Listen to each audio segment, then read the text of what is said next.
Bienvenue dans cette nouvelle édition du QG News. Au sommaire, réunion du comité de suivi des accords d'Alger au Mali.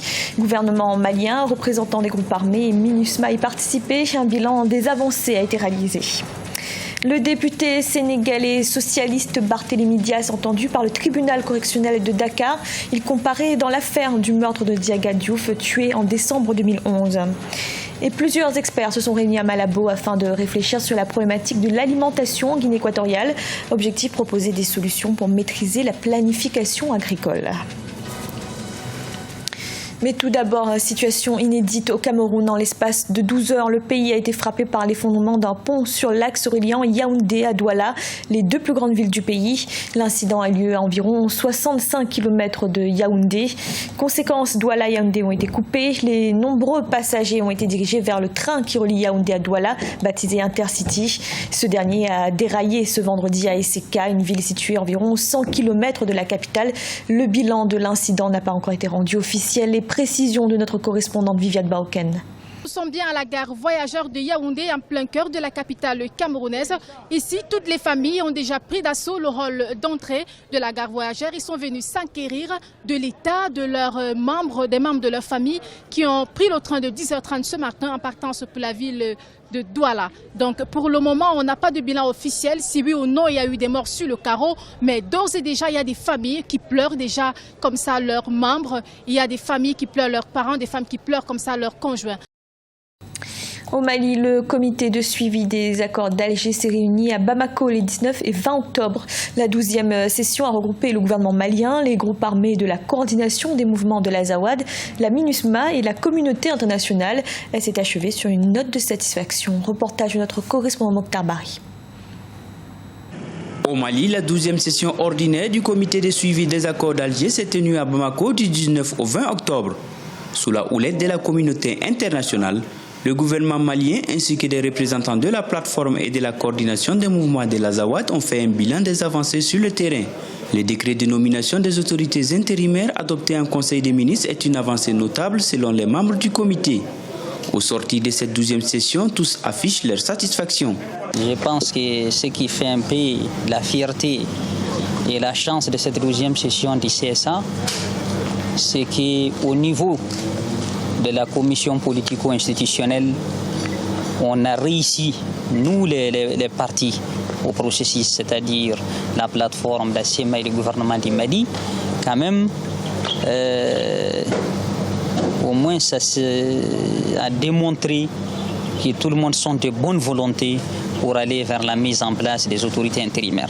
Globalement, je peux dire que cette session a été quand même positive, en ce sens qu'elle a courageusement posé ses difficultés et tout le monde était d'accord qu'elles sont surmontables dans des délais très très courts afin de permettre la mise en place de ces autorités intérimaires. La situation sécuritaire dans le nord du pays, mais aussi quelques divergences dans le choix des autorités intérimaires préoccupent le comité de suivi des accords.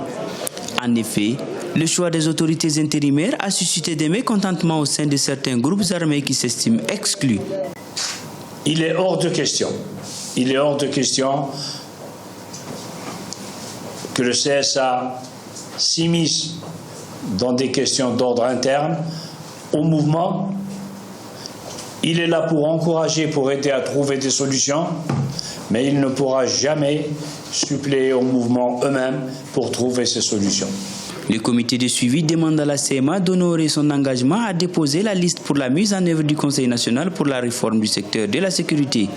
Les patrouilles mixtes fortes de 600 hommes répartis équitablement entre les forces armées maliennes, la plateforme et la CEMA ne devraient pas tarder à être opérationnelles au vu des attaques quotidiennes de groupes terroristes. En Côte d'Ivoire, une manifestation du Front du Refus, une coalition de partis opposés au projet de la nouvelle constitution, a été dispersée ce jeudi. Les participants entendaient protester contre le texte qui sera soumis au référendum ce 30 octobre. Le mouvement appelle d'ailleurs à un nouveau rassemblement ce samedi à Yopougon. Reportage de notre correspondant Olivier Cotin. L'opposition ivoirienne plus que jamais déterminée à faire échec au projet de nouvelle constitution du pays. Réunis au sein du Front du Refus et du Code, collectif de l'opposition démocratique, les partis politiques d'opposition ont tenté de marcher de la commune d'Adjamé à la place de la République dans la commune du Plateau. Interpellés Manu Militari, les leaders de l'opposition ont été tous relâchés selon le responsable de la communication du ministère de l'Intérieur et de la Sécurité. Pour les opposants, la répression de la marche n'entame pas la détermination à combattre le projet de nouvelle constitution jugé inopportune. Nous sommes partis d'abord pour montrer au peuple de Côte d'Ivoire que la constitution, là, c'est notre sang. Et qu'on ne peut pas ruser avec le peuple de Côte d'Ivoire. Donc nous avons été réprimés. Ce n'est que le début. Le combat ne fait que commencer. Et nous irons quand même, nous ferons tout pour obtenir le retrait de ce texte-là. C'est notre droit à nous de manifester pour dire non à cette constitution que M. Ouattara veut nous imposer. En fait, nous sommes dans une monarchie et pour pouvoir rendre légale la monarchie, il veut la constitutionnaliser, donc une monarchie constitutionnelle. Et nous ne pouvons pas autoriser cela. Pour les partis de l'opposition ivoirienne, la nouvelle constitution, voulue par le président de la République Alassane Ouattara, consacre un recul de la démocratie en Côte d'Ivoire. En plus de remettre en cause les acquis démocratiques, elle instaure de nouvelles institutions jugées inutiles et budgétivores. Il propose 2 bulletins. Ce que nous avons obtenu depuis des luttes, à arriver au bulletin unique pour que la démocratie soit. Et c'est la CEI, et c'est le gouvernement. Et on nous impose deux bulletins. Nous savons ce qu'il y a derrière 2 bulletins. Vous avez déjà un Parlement qui n'a pas grand-chose à faire puisque le gouvernement le domine complètement. Il va ajouter une seconde chambre au Parlement qu'il appelle Sénat, dont il va nommer lui-même le tiers, et les 2 autres tiers seront élus à un suffrage indirect, donc par des maires et des députés issus de son sérail. Donc c'est lui qui multiplie le Parlement, il dilue le pouvoir du député et du parlementaire et il renforce le sien. Les partis membres du Front du Refus et du collectif de l'opposition démocratique projettent un meeting le 22 octobre à Yopougon. Objectif, mobiliser la population contre le projet de nouvelle constitution soumis à référendum le 30 octobre 2016. Au Sénégal, le député socialiste et maire de Mermoz-Sacré-Cœur, Barthélémy Dias, a comparu ce jeudi à la barre du tribunal correctionnel de Dakar. Il est entendu dans l'affaire du meurtre de Diaga Diouf, tué en décembre 2011. Une audience qui suscite des questions puisqu'elle intervient au moment où Barthélémy Dias est en désaccord avec la direction du Parti socialiste. Reportage de notre correspondant El Adjaï. Au Sénégal, le procès de Barthélémy Dias est renvoyé à une date ultérieure à cause de son immunité parlementaire. La convocation au palais de justice de Dakar du député socialiste Barthélémy Dias est relative au meurtre de Diaga Diouf survenu en décembre 2011. 5 ans après la commission des faits, ce procès s'ouvre dans un contexte politique marqué par la répression d'une manifestation de l'opposition le 14 octobre à laquelle le prévenu avait pris part. La convocation a été faite à un moment où Barthélémy Dias a décidé de tourner le dos au régime en place, a décidé tout simplement de prendre sa liberté. On ne peut pas comprendre aujourd'hui que l'on soit à ce niveau d'administration de la justice. Vous êtes inquiété quand vous n'êtes plus avec nous, vous n'êtes pas inquiété quand vous êtes avec nous.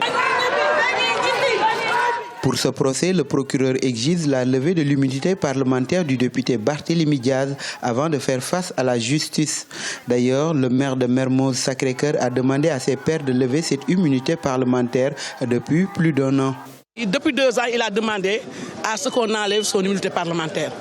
Il faut aussi que la justice nous permette de renoncer à nos immunités parlementaires si nous n'en voulons pas. Maintenant, pour l'autre problème, moi je pense que ce dossier-là doit être classé.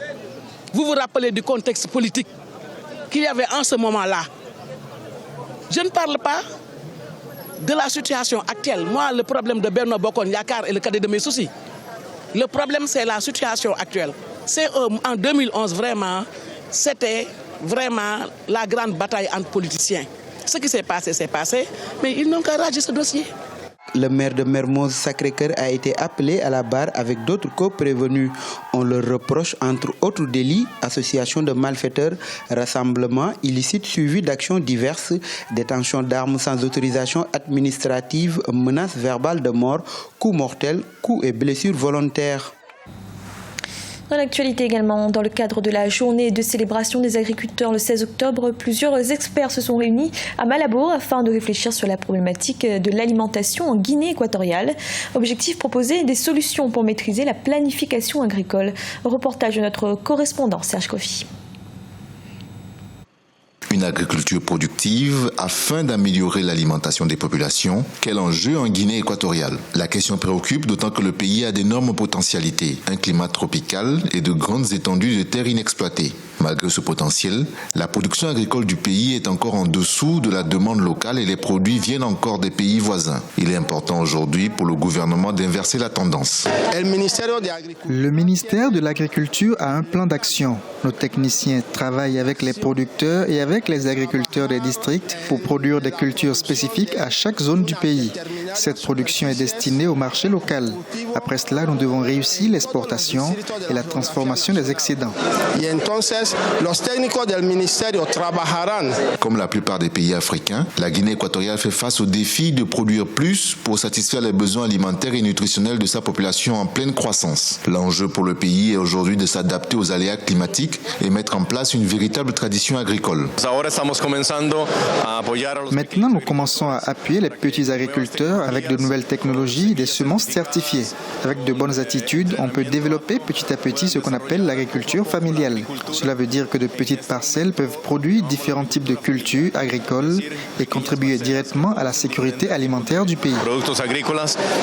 Les experts réunis ici à Malabo veulent mettre en place de nouveaux mécanismes de planification agricole qui accordent une importance particulière aux agriculteurs. L'autre enjeu est l'adaptation de l'agriculture au changement climatique. Ce journal a été réalisé par l'ensemble de la rédaction. Merci de l'avoir suivi. Retrouvez dans un instant une nouvelle édition de l'information.